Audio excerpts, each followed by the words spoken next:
ನಮಸ್ಕಾರ. ಲೋಕಾಯುಕ್ತ ದಾಳಿ ಟಿವಿಗೆ ಸೈಬರ್ ಅಪರಾಧಗಳು ಸೇರಿದಂತೆ ನಾನಾ ಅಪರಾಧಗಳಲ್ಲಿ ನಮ್ಮ ರಾಜ್ಯ ರಾಷ್ಟ್ರೀಯ ಸರಾಸರಿಗಿಂತ ಹೆಚ್ಚಾಗಿದ್ದು, ಇದನ್ನು ಕಟ್ಟುನಿಟ್ಟಾಗಿ ತಡೆಗಟ್ಟಿ ಅಂತ ಮುಖ್ಯಮಂತ್ರಿ ಸಿದ್ದರಾಮಯ್ಯ ಅವರು ಸೂಚಿಸಿದ್ದಾರೆ. ಕೋರಮಂಗಲದ ಪರೇಡ್ ಮೈದಾನದಲ್ಲಿ ಆಯೋಜಿಸಿದ್ದ ಪೊಲೀಸ್ ಧ್ವಜ ದಿನಾಚರಣೆ ಕಾರ್ಯಕ್ರಮದಲ್ಲಿ ಮುಖ್ಯಮಂತ್ರಿಗಳ ಪದಕ ಪ್ರದಾನ ಮಾಡಿ ಮಾತನಾಡಿದ್ದಾರೆ. ಯಾವುದೇ ಪೊಲೀಸ್ ಠಾಣೆಯ ವ್ಯಾಪ್ತಿಯಲ್ಲಿ ಆಯಾ ಠಾಣಾಧಿಕಾರಿಯ ಗಮನಕ್ಕೆ ಬರದಂತೆ ಯಾವುದೇ ಅಪರಾಧಗಳು, ಕೆಟ್ಟ ವ್ಯವಹಾರಗಳು ನಡೆಯಲು ಸಾಧ್ಯವಿಲ್ಲ ಎನ್ನುವುದು ನನ್ನ ನಂಬಿಕೆ. ಹಲವು ರೀತಿಯ ಅಪರಾಧ ಪ್ರಕರಣಗಳನ್ನು ಕಟ್ಟುನಿಟ್ಟಾಗಿ ನಿಯಂತ್ರಿಸಿ ಶಿಕ್ಷೆ ಪ್ರಮಾಣದಲ್ಲಿ ಕರ್ನಾಟಕ ರಾಜ್ಯ ಮುಂದುವರೆದಿದೆ. ಇದಕ್ಕಾಗಿ ಪೊಲೀಸ್ ಇಲಾಖೆಯಲ್ಲಿ ಅಭಿನಂದಿಸುವ ಜೊತೆಗೆ ಪ್ರಮಾಣ ಹೆಚ್ಚಾಗಿರುವ ಅಪರಾಧಗಳ ನಿಯಂತ್ರಣದಲ್ಲೂ ನಾವು ಶ್ರಮ ಹಾಕಬೇಕಾಗಿದೆ ಅಂತ ಸೂಚಿಸಿದ್ದಾರೆ. ಇನ್ನು ಸೈಬರ್ ಅಪರಾಧಗಳು ಸೇರಿದಂತೆ ನಾನಾ ರೀತಿಯ ಅಪರಾಧಗಳನ್ನು ತಡೆಯಲು ತಂತ್ರಜ್ಞಾನದ ಅವಕಾಶ ಬಳಸಿಕೊಳ್ಳಬೇಕು ಎಂದು ಸಲಹೆ ನೀಡಿದರು.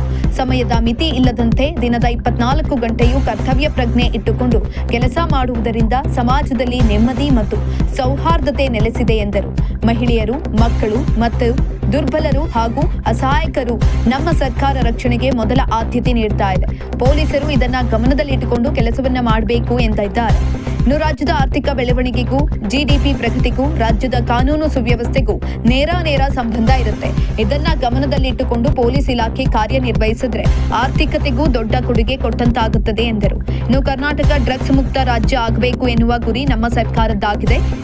ಇದು ಪೊಲೀಸ್ ಇಲಾಖೆಯ ಗುರಿಯೂ ಆಗಬೇಕು ಅಂತ ತಿಳಿಸಿದ್ದಾರೆ. ಇನ್ನು ಪದಕ ವಿಜೇತರೆಲ್ಲರಿಗೂ ಕೂಡ ಶುಭಾಶಯ ಕೋರಿದ ಮುಖ್ಯಮಂತ್ರಿಗಳು ಇವರ ಕಾರ್ಯ ಮತ್ತು ವೃತ್ತಿಪರತೆ ಇತರರಿಗೂ ಸ್ಫೂರ್ತಿಯಾಗಲಿ ಅಂತ ಹಾರೈಸಿದ್ದಾರೆ.